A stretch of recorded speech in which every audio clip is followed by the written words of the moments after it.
Most people think that exercise requires a GYM, a whole lot of time, and a plan.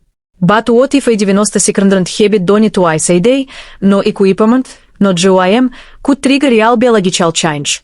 Hello, health champions! Today, I'm going to show you exactly what happens inside the body when you do 25 push-ups twice a day. And some of these results are probably going to surprise you. And the first thing that happens when we do push-ups is that we create a muscle challenge. We put pressure, we put tension on a muscle fiber. And that mechanics a lot on the muscle starts a signal that will stimulate something called mTOR, which is a pathway that will start muscle protein synthesis.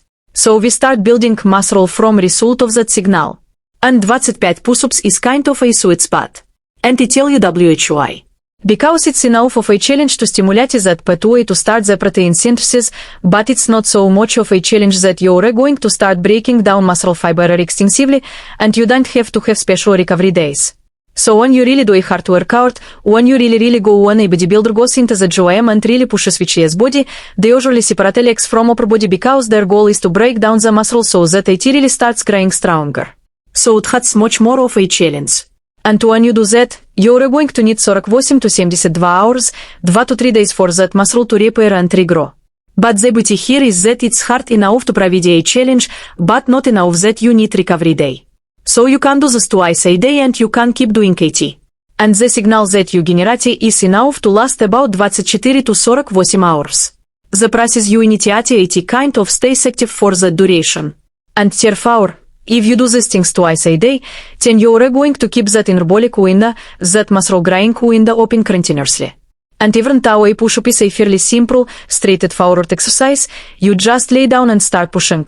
You don't need equipment, you just need your body. It's still quite complex and it activates a lot of different muscles and muscle groups. So first of all, the active muscles are pectoral ischial, your big chest muscle that rises the back of the arm and the anterior deltoid at the front of the shoulder. So those are the primary movers, but and here is a lot of contributing muscles and stabilizers. So you also have the serratus anterior and the pectoralis minor.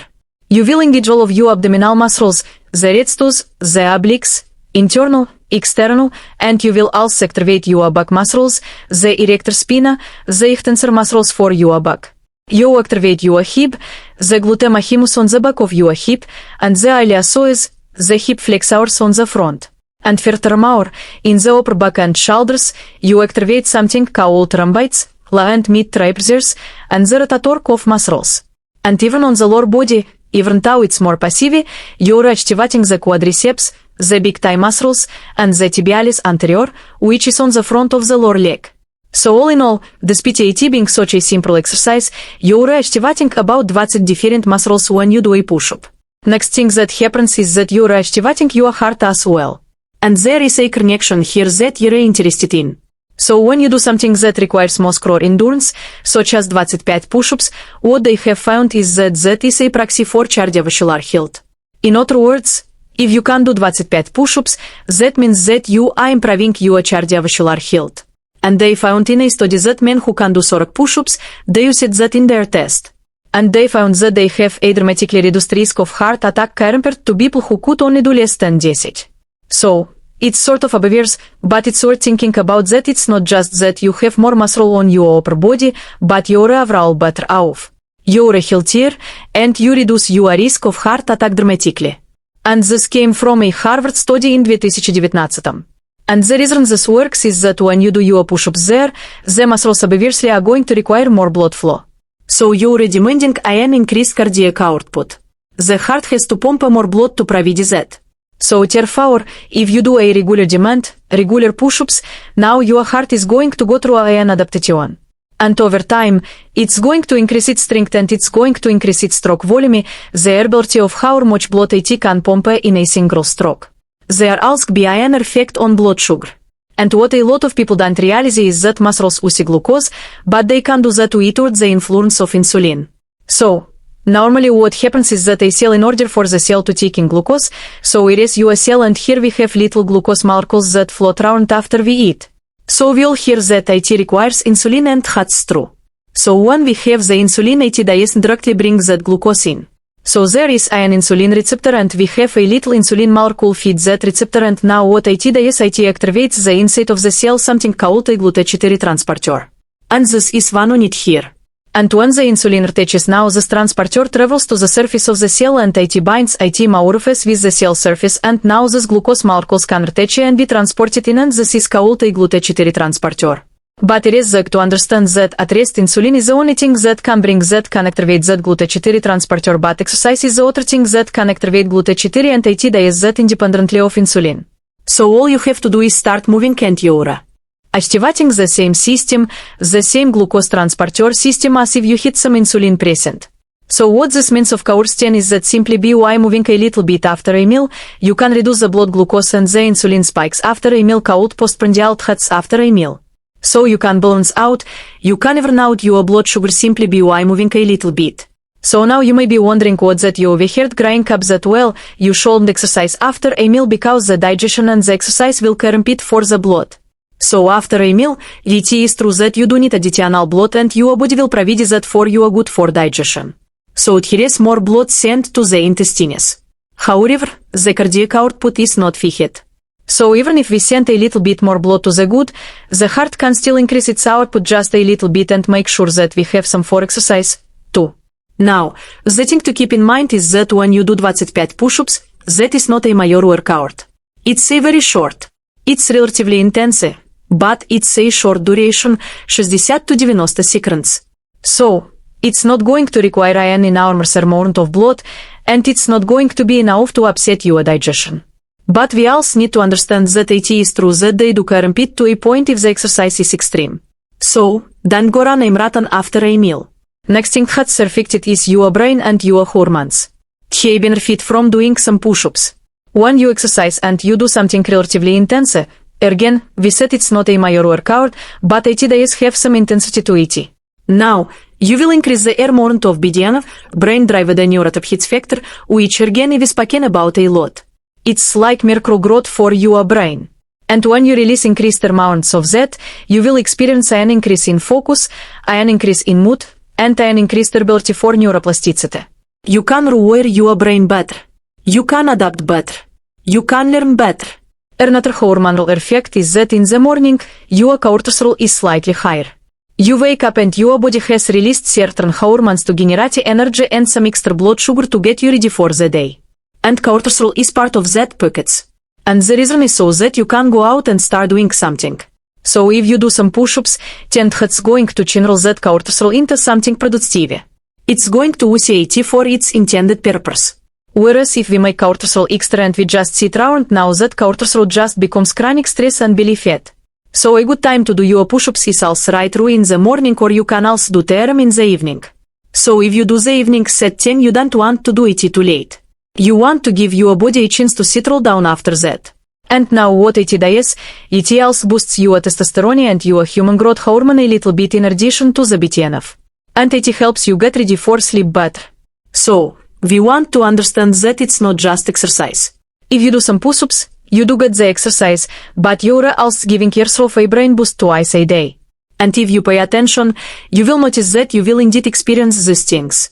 You will feel a little bit brighter, a little more alive, better focus and mood. So once you start this and give it ROI, which I strongly suggest, I would say do it for 90 days because it takes several weeks to create a habit. But if you do it even a little bit longer than that, now it has an ingrained habit and you also start noticing some benefits that feel so good that you don't want to stop. And so week 1 and 2, right in the beginning, after just a few days, you will get significantly stronger. You will notice you have improved strength. However, what is happening so far is that you're improving the precision and the timing between the brain signal and the muscles. You're just timing it and working it better and more effectively. But it's still going to be a while before there is any real muscle growth. You're not going to have any growing muscle fibers yet. The next couple of weeks, 3 and 4, you will experience further increases in muscle strength. It will seem like you're getting stronger, which you are, but there is still no real muscle growth. And in addition to the timing, you're also improving the muscle fiber recruitment. So, normally when you do an exercise, even if you lift something really heavy, you're not recruiting 100% of your muscle fibers. You're recruiting a relatively small percentage and then the muscle fibers take turns. And this is so that you can keep going longer and that you don't wear yourself out. So, You don't actually break tissue, which you could because the muscles are that strong. But during this time period, you will get a little bit better. You increase that percentage a little bit. And then in month 2 is where you start seeing some actual hypertrophy, some actual muscle growth. And the muscles are getting larger and thicker, but it's on such a small scale that you probably won't see it yet. And there will also be a noticeably improved cardiovascular efficiency. So your heart will pump better and you will get less winded. You won't feel as fatigued from doing exercise and also your posture will improve because you will training all these postural muscles in addition to an improved shoulder stability. And then in month 3 this process continues. You keep getting stronger and the muscle growth that started in month 2 now continues to the point where you can notice changes in body composition. An improvement in the sense that you have more lean mass, more muscle to fat ratio, and you probably can tell some differences at this point. And chances are really good that you will improve your sleep quality and you have a more stable energy overall. And if you think about it and you add it all up, in 90 days doing 25 push-ups twice a day, that's actually 4,500 push-ups. So that is quite significant. But what if you're not strong enough to do a push-up? Well, I want to encourage you not to use that as an excuse. If you can do a full push-up and you could do 25 of TRM, great. If you can't, then maybe start with 10 or start with 5 and do TRM in sets.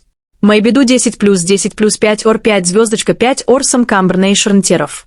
But make sure that you get it done and that you get into the habit. What you can also do if you can do a full push-up with just your arms and your feet touching the ground, you can put your knees down on the ground and do like a halfway push-up. And you can also, instead of going all the way to the floor, you can just kind of go halfway for starters. So we see any combination of those factors to find something that you're capable of doing. And if this is still too much, then you can do a push-up against a wall. You can do it on your knees against the bed. Here is so many different ways that you can do this to lighten the load. But just get into doing it and then improve as you get stronger. Just get the numbers in. And then as you start improving in strength, then you go from doing it on your knees against the bed to doing TRM on your knees against the floor.